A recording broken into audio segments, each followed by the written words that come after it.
우리가 그리스도인으로 살아갈 때 가장 자주 하는 말 중에 하나가 기도해 보겠습니다입니다. 많은 사람들이 직장을 옮길 때, 또 해혼자매가 결혼하지만 결혼을 할 때 이 사람과 결혼해도 되는지 안 되는지, 또 목회자들은 혹은 평신도 사역자들은 이 사역을 이렇게 받으면은 내가 이 사역을 해도 될까 말까 선택의 순간마다 우리는 기도하고 결정하겠습니다 라는 말을 자주 하죠. 그런데 우리가 기도라는 말을 할 때 우리는 내 자신이 알게 모르게 한 가지 그림을 이미 그려놓고 있습니다. 어떤 거냐? 특별히 이거는 한국 사람들인데 지성명 감천이다라는 말을 우리가 마음에 품고 있습니다. 이거는 내가 의식적으로 그렇게 내가 생각하는 것이 아니라 우리 한국 문화가 그렇기 때문에 이 정서는 내가 매일 열심을 다해 기도하면은 내가 믿는 신을 감동시켜서 움직일 수 있다라고 생각하는 겁니다. 그것은 저 불교에 있으신 분이나 우리 기독교인이나 그 정서는 비슷합니다. 그래서 우리는 종종 이런 모양을 띠게 되죠. 온 힘을 다해 하나님께 내가 어느 쪽입니까? 뜻을 보여주십시오 라고 매달리면은, 열심히 매달리기만 하면 하나님께서 그 답을 우리에게 알려주셔야만 하는 그림이 생성이 됩니다. 그렇게 되다 보니까 우리의 기도가 정답을 받아내는 도구가 되고, 그 도구는 더 열심히 쓸수록 정답을 더 잘 캐내질 수 있는 것처럼 우리가 여기게 되죠. 그런데 성경이 말하는 기도는 이것과는 많이 동떨어져 있습니다. 성경에서 잘 찾아서 기도란 단어를 들여다보면 그 본질이 우리가 알고 있는 것과 우리의 정서와는 전혀 다른 곳에 있음을 알 수 있습니다. 오늘은 제가 기도라는 것을 구체적으로 이야기하려고 하는 것은 아니지만은, 구약에서 기도란 단어는 테필라입니다. 이 단어는 자신을 비추어 살핀다라는 뜻을 갖고 있는 단어입니다. 그래서 구약의 기도는 하나님 앞에서 나를 돌아보는 것입니다. 헬라어는 좀 다른 의미입니다. 헬라어는 프로슈케라는 단어를 갖고 있는데, 이것은 하나님을 향해서 나간다라는 뜻을 갖고 있습니다. 둘 다 신을 감동시키는 기술이 아니라 하나님의 관계 안에서 일어나는 것임을 보여주고 있는 것이죠. 기도의 본질은 정답이 어디 있느냐 알아가는 데 있는 것이 아니라 내가 하나님을 마주하면서 그 하나님의 마음을 알아가는 데 있다라는 것이죠. 그렇다면 우리는 어떻게 하나님의 마음을 알아갈 수 있을까요? 그리고 그 마음이 내 마음과 다르다면 우리는 어떻게 해야 하는 것일까요? 그 길에 우리를 안내해 주는 한 사람이 오늘 본문에 등장을 하고 있습니다. 바로 요나라는 선지자죠. 우리가 요나서를 바라보면은 1장, 2장, 3장, 4장으로 구성되어 있습니다. 1장이 가장 긴 17절이고 그 다음에 10절, 10절, 11절입니다. 여러분, 이것은 한 10분이면 다 우리가 읽거나 들을 수 있는 아주 짧은 분량의 책입니다. 그런데 이 책은 매우 독특합니다. 왜냐? 보통 선지서들이라고 이야기하는 것은 선지자가 전한 말씀들을 주로 기록하고 있습니다. 그런데 요나서는 그 선지자가 어떻게 살았는지를 기록합니다. 요나가 무엇을 외쳤는지보다는 이 요나가 어떻게 도망치고 있고 어떻게 분노했는지가 더 자세하게 기록되어 있는 책이라는 것이죠. 요나서를 우리가 한마디로 어떻게 정의할까 생각해 보면은, 이것은 하나님의 마음과 그 뜻을 따르는 종의 마음 사이에서 벌어진 영적인 씨름을 기록한 책이다라고 말할 수 있습니다. 하나님의 품으신 마음과 요나가 품는 마음이 너무나 달랐기에 요나는 그 부르심 앞에서, 그 사명 앞에서 그 마음이 무너지고 도망치는 모습을 바라볼 수 있다라는 것이죠. 과연 그 마음의 간격이 대체 무엇인 무엇이었는지에 대해서 오늘은 우리가 알아보아야 합니다. 오늘 우리가 읽은 본문을 다시 한번 떠올려 보십시오. 한 가지 충격이 우리에게 닥쳐옵니다. 하나님 말씀이 아미떼의 아들 요나에게 임했는데 요나는 그 말씀을 받아들이지도 거부하지도 항변하지도 않습니다. 그가 한 일은 단 한 가지, 도망이라는 선택이었죠. 우리가 아는 다른 선지자들은 어떻습니까? 여러분, 모세를 바라보십시오. 모세가 하나님께서 이 사명을 우리에게 주셨을 때, 모세에게 주셨을 때 모세는 내가 누구이기에 이것을 할 수 있느냐라고 묻습니다. 이사야는 그 하나님의 말씀이 임했을 때 내가 여기 있나이다, 나를 보내주십시오라고 이야기하고 있습니다. 예레미야는 나는 어린아이이기 때문에 이것을 할 수 없습니다라고 이야기하고 있죠. 한 사람도 빠짐없이 그 부르심 앞에서 자기의 입술을 엽니다. 그런데 요나는 어떠한 말도 하지 않습니다. 그는 단순히 일어나서 다른 방향으로 걷고 있습니다. 그렇다면 오늘 우리가 요나서 1장을 바라보면서 우리가 던져야 할 질문은 이것입니다. 도대체 이 사람의 마음에 무슨 일이 일어났을까?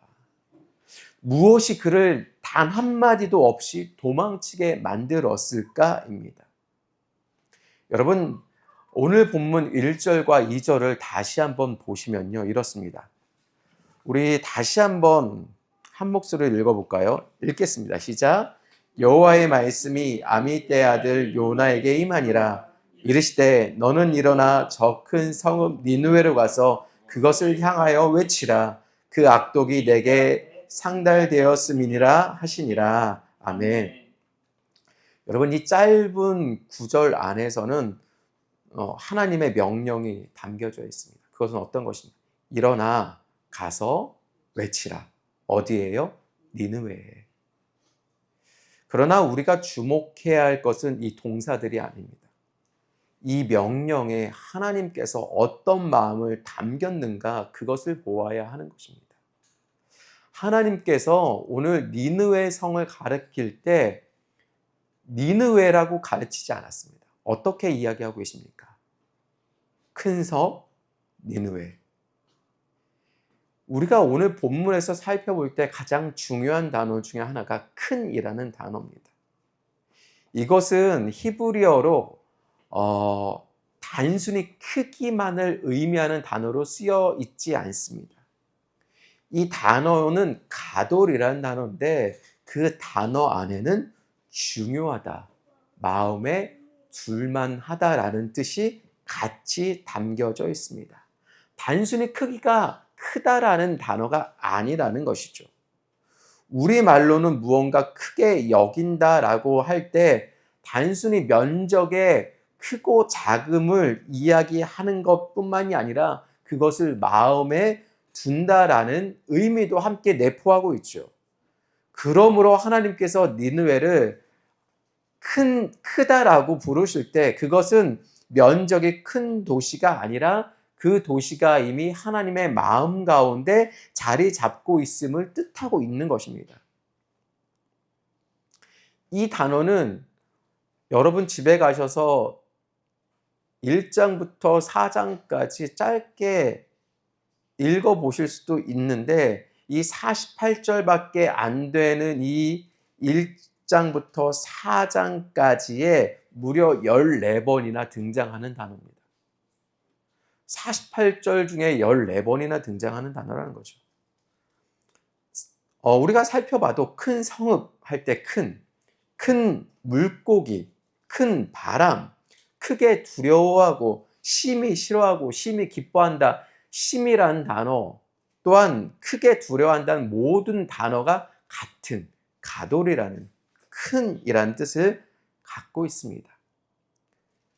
그리고 특별하게 주목해야 될 것은 서두에 큰 성읍이라고 나오고 마지막에도 큰 성읍이라고 열고 닫는 그러한 구조 가운데 이 큰이라는 단어가 있다라는 것입니다.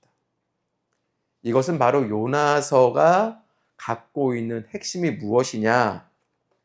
큰 성읍 니느웨를 향한 하나님의 마음을 담은 책이라는 것이죠.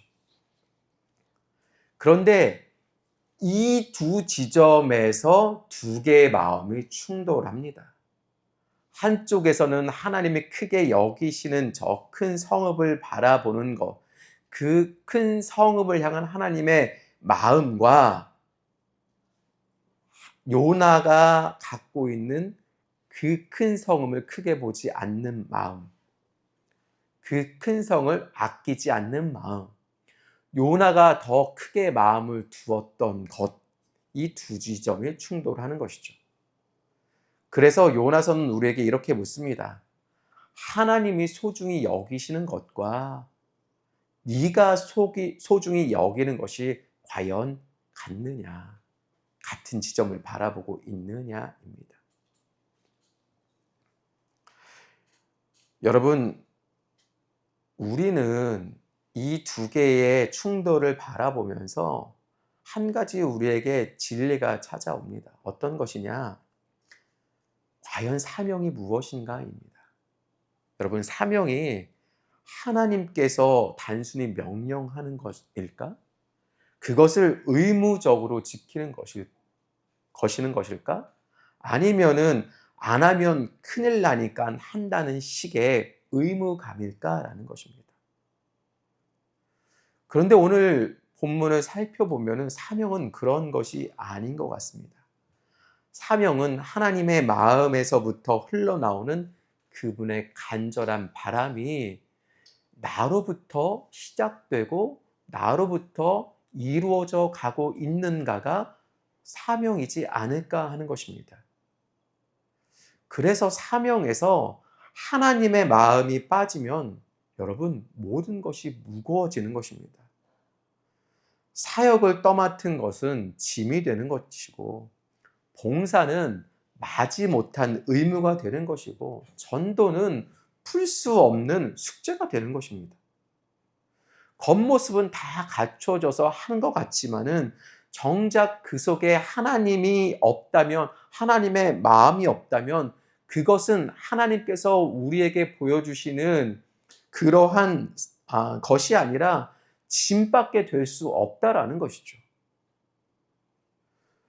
그러므로 우리가 하나님의 명령을 받는다, 오는 하나님의 사명을 받는다, 혹은 하나님의 일을 우리가 같이 한다라는 것은 일을 떠맡는 것이 아니라 하나님의 마음을 함께 품어간다라는 것이죠. 어떻게 보면 요나가 받은 사명도 그러해야 했을지도 모르겠습니다. 니느웨를 향한 하나님의 마음이 있었다라는 것은 요나도 마찬가지로 그 마음에 하나님의 마음을 품고 그 성으로 들어가야 하는 것이 옳았을 수도 있습니다.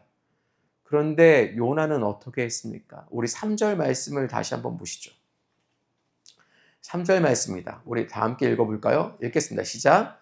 그러나 요나가 여호와의 얼굴을 피하려고 일어나 다시스로 도망하려 하여 욥바로 내려갔더니, 여기까지만 읽어볼까요? 하나님께서 일어나 니느웨로 가라고 했지만은 요나는 하나님의 명령에 일어나긴 했지만은 그런데 그는 정반대의 방향으로 걸어갔습니다. 요나가 머문 곳부터 니느웨까지 900km였는데 다시스는 요나가 머문 곳부터 직선거리로 400km. 무엇을 타고 갔죠? 배를 타고 갔으면은 플러스 1000km를 더해가는 것입니다. 4000km였습니다. 요나가 가지 않은 정도가 아니라 하나님께서 가르치신 정반대의 그 세상의 끝으로 그가 훨씬 더 멀리 나갔다라는 것입니다. 하나님께서 일어나라고 했기에 요나도 일어났지만은 그것은 순종의 일어남이 아니라 정반대로 일어남이었습니다. 이것은 우리에게 알려주는 것은 무엇이냐? 마음이 거부하면 같은 행동도 정반대로 작동한다라는 것입니다. 마음을 향한 방향이 어긋나 있으면 우리의 모든 행동이 그 어긋난 방향으로 흘러갈 수밖에 없음을 보여주는 것입니다. 일어나는 것조차 도망이 되고 부지런함조차 회피가 되고 그 뜨거운 열심조차 또 하나의 불순종, 하나님의 말씀에 대한 거역이 되는 것이죠.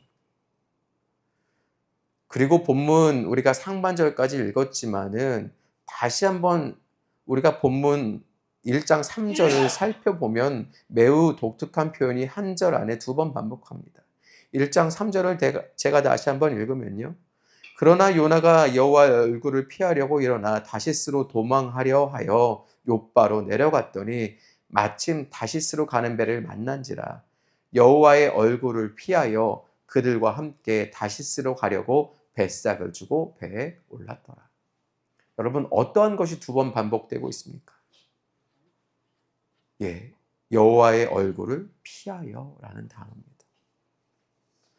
본문이 한 표현을 두 번 반복할 때는 그것에 좀 더 집중해서 바라보라라는 신호입니다. 여호와의 얼굴. 성경에서 말하는 얼굴은 단순히 신체의 일부분을 가리키고 있지는 않습니다. 그 사람의 임재를 가리키고 그 사람이 나를 향한 두신 시선을 가리키는 것입니다. 우리가 이전 버전, 우리 개역 한글을 보면은 이 단어를 낯이라고 표현합니다. 여호와의 낯을 피하려고. 저는 이 단어가 좀 더 우리 정서에 어울린다라고 생각합니다. 우리말로 누군가의 낯을 피하려 한다라는 것은 그 사람의 단순히 얼굴을 피하는 것뿐만 아니라 그 사람을 안 보겠다라는 의미가 들어가 있는 것입니다.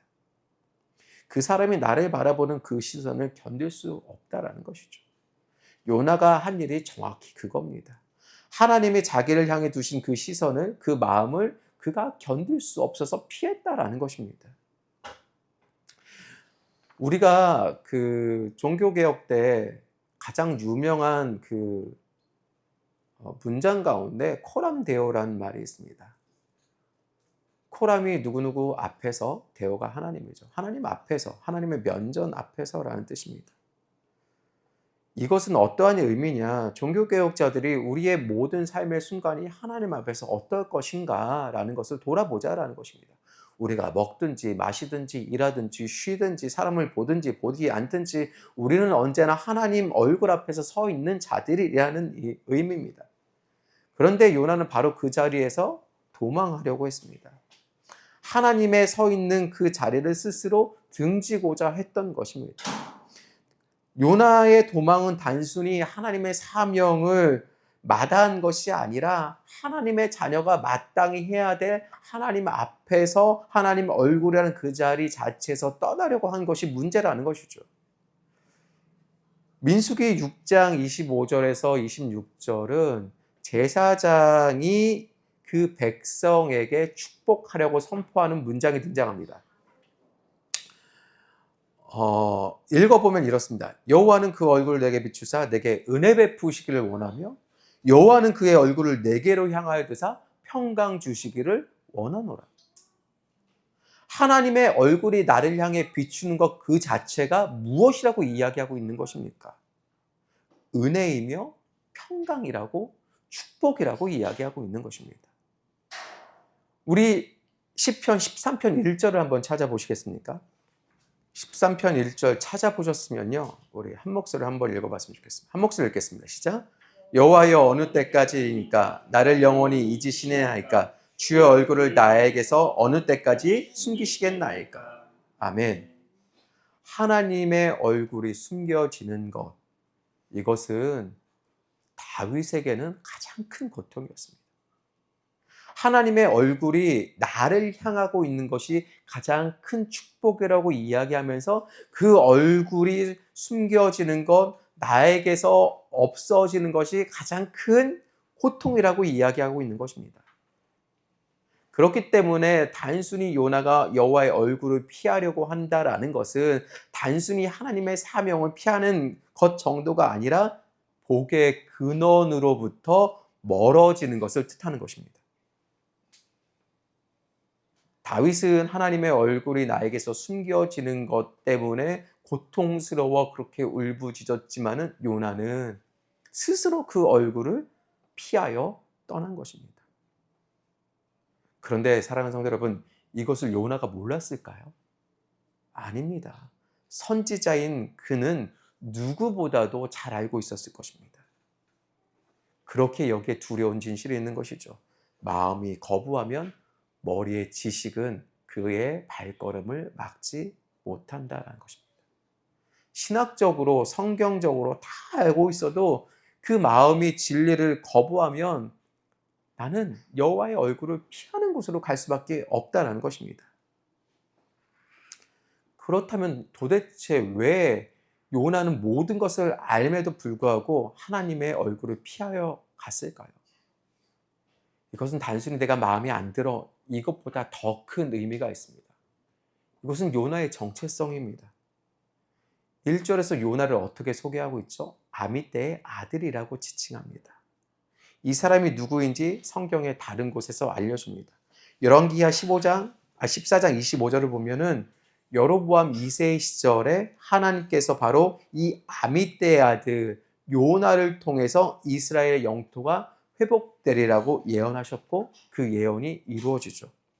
그러니까 요나는 아무런 무엇이 없는 무명의 사람이 아니었습니다. 자기의 민족의 번영을 예언하고 그 예언이 이루어지는 것을 똑똑히 본 사람이었습니다. 그런데 이 사람이 왜 그랬을까? 그것은 니느웨라고 갖고 있는 니느웨라는 성의 도시의 특징이 있었습니다. 니느웨는 단순히 먼 이방 나라가 아니라 이스라엘 백성의 원수였습니다. 아수르 제국의 수도였습니다. 아수르는 정말 잔인한 국가였습니다. 아수르의 왕들이 스스로 자기 비문에 그들의 자랑한 일들을 떠벌리고 있는데, 그리고 그림으로 판화 같은 걸로 남겨 있는데 정말 잔인한 사람들이었습니다. 정복한 성의 지도자를 산채로 가죽을 벗겨 죽이기도 했고, 잘린 머리들을 쌓아 성벽에 매달라 놓기도 했고, 패배한 백성의 코에 갈고리를 끼워 끌어가기도 했습니다. 성경에 나오는 역대하 33장에 나오는 므낫셋 왕도 그 아수르에 사로잡혀 갔거든요. 근데 성경의 표현은 쇠사슬로 결박했다라고 이야기하는데, 이 결박이란 원 단어의 의미를 보면은 코를 꿰다라는 그 의미가 숨어져 있습니다. 그리고 무엇보다 훗날 이 아수르의 손에 북이스라엘 왕국이 멸망하게 되는 것이죠. 요나에게 아수르는 단순히 이방 민족이 아니라 자기의 민족을 삼킬 원수였습니다. 여러분, 이 두 개의 단서를 보면은 요나의 마음을 우리가 모르는 것은 아닙니다. 자기 민족의 영광을 예언했던 선지자에게 하나님께서는 원수의 도시로 가서 그들을 구원하라고 하는 것, 여러분, 아무리 하나님의 명령이라고 하지만 이것이 내 마음에 잘 와닿지는 않습니다. 쉬 납득되어 가는 것은 아닙니다. 더욱이 그 니느웨 성의 악독이 내게 상달되었습니다. 악한 도시라는 거예요. 왜 하나님께서는 이 심판을 해야 되는 도시에 심판하시기 전에 마지막으로 한 번 더 기회를 주시려고 하는 것일까? 요나는 마음이 심란했을 것입니다. 이해가 안 됐을 것이에요. 하나님이 니느웨를 용서하실까 봐 두려웠을 것입니다. 자기가 가서 외치면 그 악한 도시가 회개할지도 모를까 봐 하기 싫었던 것입니다. 하나님께서 왜 그들을 불쌍히 여겨 용서하실까? 요나는 납득이 안 되는 것입니다. 원수니까 망하길 바랬는데 하나님께서는 그 원수를 살려 노력하시는 것 마음에 안 들었을 것입니다. 도무지 받아들일 수 없었을 것입니다. 그러므로 요나가 거부한 것은 그 사명의 수고가 아니라, 니느웨까지 가는 그 먼 길이 아니라, 요나가 거부한 것은 그 사명 안에 담긴 하나님의 마음이었다라는 것이죠. 하나님의 자비가 것하나님의 사랑이 자기 민족의 울타리를 넘어 원수에까지 미친다는 사실, 바로 그 마음을 받아들일 수 없었던 것입니다. 그래서 요나가 도망한 것이죠. 그런데 이것이 요나만의 행위였을 것인가요? 아닙니다. 정직하게 들여다보면 우리 자신의 마음도 종종 이 요나와 같을 때가 많이 있습니다. 그리고 여호와의 얼굴을 내가 피하고 있는 것이죠. 많은 분들이, 저도 그렇지만 이렇게 생각합니다. 나 매주 예배 드리고 있는데, 나 매주 매일매일 하나님 앞에 기도하고 있고 성경도 내가 읽고 있는데, 심지어 내가 11조도 드리고 봉사도 하고 있는데, 겉모양은 하나님의 얼굴을 향해 내가 똑바로 서 있는 것처럼 보이지만은, 그러나 가만히 들여다보십시오. 나도 모르는 사이에 내가 어떤 얼굴을 하고 어떤 마음을 가지고 하나님의 얼굴을 피하고 있는지. 그러므로 사랑하는 성도 여러분, 우리가 점검해야 될 것은 우리가 가는 발걸음이 아니라 내가 어떠한 마음을 품고 내가 어떠한 마음을 가지고 하나님을 바라보면서 가고 있느냐, 그것을 점검해 보아야 합니다. 가만히 그리고 정직하게 내 마음을 들여다 보아야 합니다. 그럴 때 나도 모르게 등 돌리고 있었던, 나도 모르게 하나님을 얼굴을 피하고 있었던 내 모습이 보이기 시작합니다. 그리고 그 얼굴이 보이는 자리가 바로 저와 여러분이 하나님 앞에서 다시금 하나님의 얼굴을 바라보고 하나님의 마음을 품고 하나님께서 만나 주시는 자리가 된다라는 것입니다.